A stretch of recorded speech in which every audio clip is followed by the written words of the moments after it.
할렐루야. 오늘도 새날을 주신 하나님을 찬양합니다. 오늘도 주님과 함께 은혜 충만한 이 하루를 보내시기를 주님의 이름으로 축원합니다. 오늘 우리에게 주시는 하나님 말씀은 창세기 35장 말씀인데요. 오늘은 1절만 봉독해 드리도록 하겠습니다. 하나님의 말씀을 경청하시기 바랍니다. 하나님이 야곱에게 이르시되 일어나 베델로 올라가서 거기 거주하며 내가 내 형 에서의 낯을 피하여 도망하던 때에 내게 나타났던 하나님께 거기서 제단을 쌓으라 하신지라. 아멘. 오늘도 이 말씀을 통해 우리에게 준 하나님의 음성을 듣게 되길 바랍니다. 야곱의 아들들은 디나의 강간 사건을 신앙적이고 또 예배적인 측면에서의 순결함이 더럽혀진 것이다, 그렇게 받아들였죠. 그 결과 세겜 사람들과 화해할 수가 없었습니다. 세겜의 모든 남성들이 할례를 행하면서 괴로워하고 있는 틈을 타서 모든 남자를 죽이고 재물까지 노략질하게 되었죠. 그 결과 주변의 가나안 족속과 브리스 족속들로부터 위협을 당해야 했고 더 이상 세겜에 살 수 없는 지경까지 이르게 되었습니다. 창세기 34장에 등장하는 야곱의 가정에는요, 거룩함이나 선이나 혹은 정의나 이런 덕목들이 잘 보이지 않습니다. 모든 것이 뒤죽박죽되어져 버렸습니다. 심지어 창세기 34장 전체에서는요, 하나님의 이름이 단 한 번도 언급되어 있지 않습니다. 이처럼 모든 것이 뒤죽박죽되어 버리고 어디에도 하나님의 이름이 언급되어 있지 않은 그 자체로 야곱과 그의 가족들의 영적 상태가 어떤지 우리는 충분히 이해할 수 있습니다. 지금 야곱의 가정은 그 어느 때보다 새 출발이 필요한 그런 가정이었던 것이죠. 감사하게도 바로 이때 야곱에게 하나님께서 나타나십니다. 오늘 35장 1절 말씀을 다시 보시면 하나님이 야곱에게 이르시되 일어나 베델로 올라가서 거기 거주하며 내가 내 형 에서의 낯을 피하여 도망하던 때에 내게 나타났던 하나님께 거기서 제단을 쌓으라 하신지라. 자, 새로운 출발이 간절히 필요했던 야곱에게 주시는 하나님의 말씀은 뭐냐? 일어나 다시 베델로 올라가서 바로 그곳에서 하나님께 제단을 쌓아라 라는 것입니다. 왜 하필 베델일까요? 베델은 야곱이 하나님과 동행했던 바로 그 처음 출발점이 되는 장소이기 때문에 그렇습니다. 그곳에서 야곱은 꿈속에서 사닥다리 환상을 보고 하나님의 음성을 들으면서 아하, 그렇구나, 하나님이 나와 함께 하시는구나 확신을 하게 되었고, 바로 그 확신 속에서 이제 새로운 출발을 했던 바로 그 장소고, 그곳에서 그는 하나님 앞에 다시 돌아오게 해주시면 이곳에서 다시 제단을 쌓고 하나님께 11조를 바치겠다고 약속을 했었던 장소가 바로 베델입니다. 지금 영적으로 뿐만 아니라 상황적으로도 아주 위태로워서 모든 것이 뒤죽박죽 되어버린 야곱에게 하나님께서는 베델, 하나님과의 그 첫사랑의 장소로 올라가서 제단을 쌓으면서 첫사랑을 회복하고 예배를 회복함으로 다시 새롭게 시작할 것을 명령하고 있는 것이죠. 여러분 생각해 보십시오. 딸 디나는 강간을 당했죠. 아들들은 할례라는 거룩한 행위를 복수와 보복을 위한 수단으로 사용했죠. 그 과정에서 세겜을 노략질하면서 수많은 생명을 학살했죠. 또 우상들도 가지고 들어왔을 것입니다. 자, 이런 상황에서 주변의 가나안 족속들이 공격해 온다면 야곱은 당할 힘이 없거든요. 그래서 하나님께서 베델로 올라가라, 이제 다시 새롭게 출발해라, 예배의 회복으로 하나님과의 관계를 회복하고 다시금 새로운 삶을 시작해라 라고 말씀하시는 그 말씀이 얼마나 반갑고 고마운 말씀이었을까요?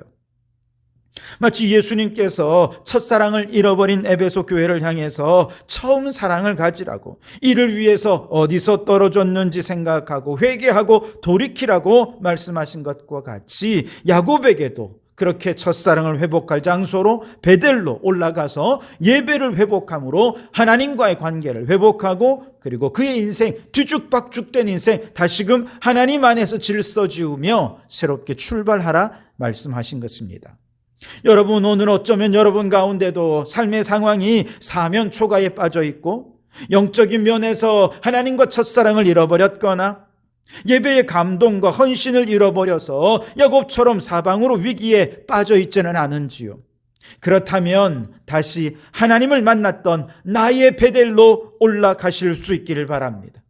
예배를 드리며 하나님께 나아와서 하나님과의 첫사랑을 다시금 회복하고 하나님이 다시금 나의 하나님이 되어서 이제 내 삶의 중심이 내가 아니라 다시 한 번 더 하나님이 내 삶의 중심이 되셔서 담대히 하나님이 나와 함께 하시는구나, 이곳에도 하나님이 함께 하시는구나 확신을 가지고 다시금 믿음의 길을 걸어가기로 결단하는 우리 성도들이 되실 수 있기를 바랍니다. 주님이 나와 함께 하심을 확신하며 모든 두려움이 사라지고 담대히 첫걸음을 내딛던 바로 그 예배의 자리에서 다시 새 출발하실 수 있기를 바랍니다. 그래서 예배의 회복, 첫사랑의 회복으로 뒤죽박죽된 인생을 다시 하나님 안에 조화롭고 질서 있게 회복해가는 우리 성도들이 되시기를 주님의 이름으로 축원합니다. 자, 그런데 야곱이 이제 베델에 올라가서 하나님을 예배하기 위해 반드시 필요한 것이 있었는데요. 그건 뭐냐 하면 오늘 2절에 야곱이 이에 자기 집안 사람과 자기와 함께한 모든 자에게 이르되 너희 중에 있는 이방 신상들을 버리고 자신을 정결하게 하고 너희들의 의복을 바꾸어 입으라, 그렇게 말씀하시죠. 다시 하나님 중심의 삶으로 새롭게 출발하기 위해서 먼저 해야 될 일은 정결하게 되는 것입니다. 이 정결함을 위해 버릴 것은 버리고 끊을 것은 끊고 갈아입을 것은 갈아입어서 거룩하고 성결한 삶을 회복하는 것, 이것이 선행되어야 한다는 것이죠. 라헬이 라반의 집에서 나올 때 가지고 온 드라빔이 있었을 것입니다. 그리고 그동안에 이곳에 지나면서 아마 이 드라빔을 의지하고 우상을 숭배하는 사람들이 라헬을 비롯해서 여러 사람들이 아마 있었을 것입니다. 또한 세겜을 노략질할 때 세겜 사람들의 집에서 가지고 온 우상들도 있었을 것입니다. 그리고 그 우상들은 그들이 가지고 싶었던 우상들이었고 어느 순간 그들의 마음을 점령하고 말았을 것입니다. 심지어 야곱의 가족들이 귀에다가 가지고 있던 귀걸이는요, 단순히 아름다움을 위한 것이 아니라 애군을 쫓아내는 일종의 부족 같은 것이었습니다.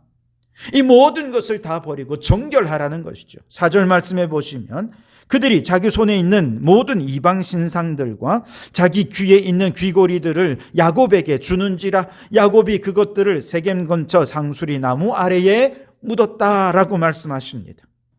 여러분, 우리의 삶이 예배가 회복되고 하나님과의 관계가 회복되어 새 출발하기 원하십니까? 그렇다면 먼저 하나님과의 관계를 멀어지게 만든 요인이었던 이와 같은 죄악된 것들을 제거해야 할 줄 믿습니다.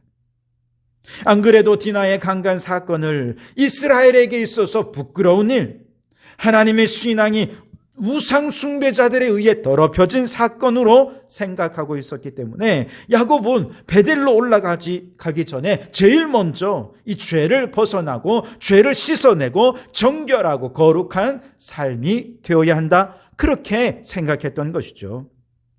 여러분, 예배의 회복과 첫사랑의 회복을 위해 먼저 우리의 죄악을 끊어낼 수 있어야 되겠습니다. 버릴 것은 버려야 하겠습니다. 벗어버려야 할 것은 벗어버려야 되겠습니다. 그렇게 거룩하고 정결함으로 하나님께 나아간다면 하나님께서 반드시 그 예배 가운데 만나 주실 줄 믿습니다. 특별히 오늘 이 말씀 가운데 의복을 벗어라, 그렇게 바꾸어 입어라 말씀하지 않습니까? 에베소서 4장 22절 24절 말씀에 보면 너희는 유혹의 욕심을 따라 썩어져 가는 구습을 따르는 옛사람을 벗어버리고 오직 너희의 심령이 새롭게 되어 하나님을 따라 의와 진리의 거룩함으로 지으심을 받은 새 사람을 입어라, 그렇게 말씀하셨죠. 그렇습니다. 거룩하고 새로운 삶의 결단으로 예배로 나아간다는 것은요, 옛사람을 벗어버리고 새로운 사람을 입는 것을 의미하는 것입니다.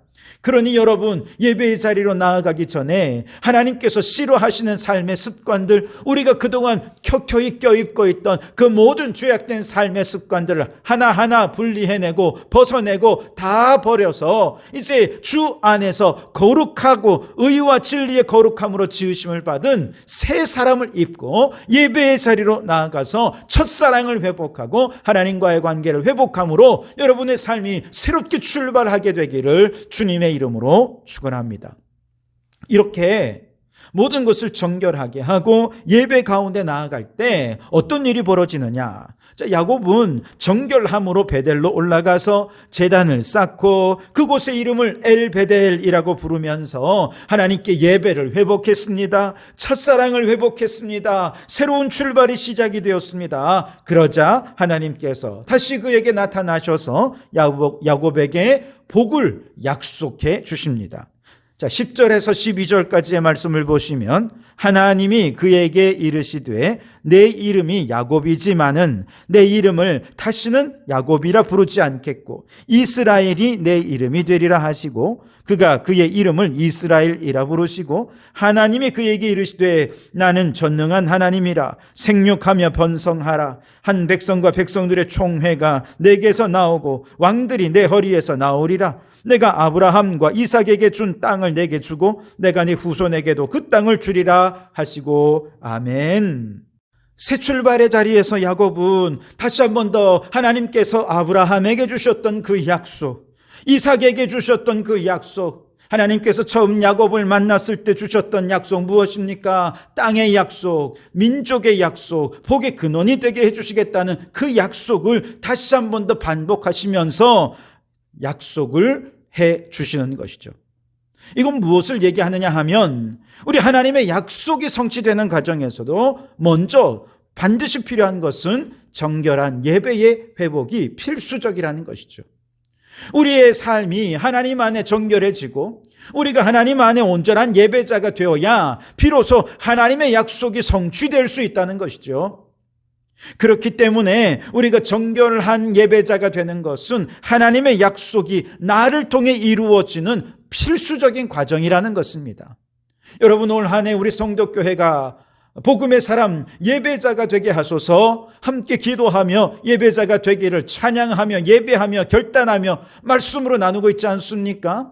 바라기는 우리 모든 성도들이 이렇게 온전한 예배자가 되어서 하나님과의 관계가 회복되고 하나님께서 주시는 축복의 약속들을 다시 한 번 더 회복하셔서 그 약속을 이루어가는 그런 성도들이 되시기 바랍니다. 그래서 올 한 해 걸음걸음마다마다에서 하나님께서 우리와 함께 하시는 그 놀라운 축복으로 예비된 모든 약속들을 받아 누리며 하나님의 축복 가운데 살아가는 2023년 한 해가 되시기를 주님의 이름으로 축원합니다. 기도하겠습니다. 오 주님, 영적으로나 삶의 상황적으로 모든 것이 뒤죽박죽되고 위태로울 때 주님은 다시 베델로 올라가 새 출발하라 명령하십니다. 주님, 이 말씀으로 어제와 전혀 다른 오늘을 주님과 함께 새 출발하게 해 주시옵소서. 이를 위해 먼저 거룩하고 성결함을 회복하기 원하오니 주여 우리의 모든 더러운 의복을 벗어버리는 시간 되게 해 주시옵소서. 예배를 회복하며 새 마음 새 각오로 믿음의 길을 걸어가는 저희들 되게 해 주시옵소서. 예배가 회복되고 하나님과의 관계가 회복된 그곳에 축복의 약속도 회복시켜 주시는 줄 믿습니다. 바라기는 우리가 정결한 예배자가 되어 하나님 약속하신 모든 축복을 받아 누리게 해 주시옵소서. 예수님 이름으로 기도하옵나이다. 아멘.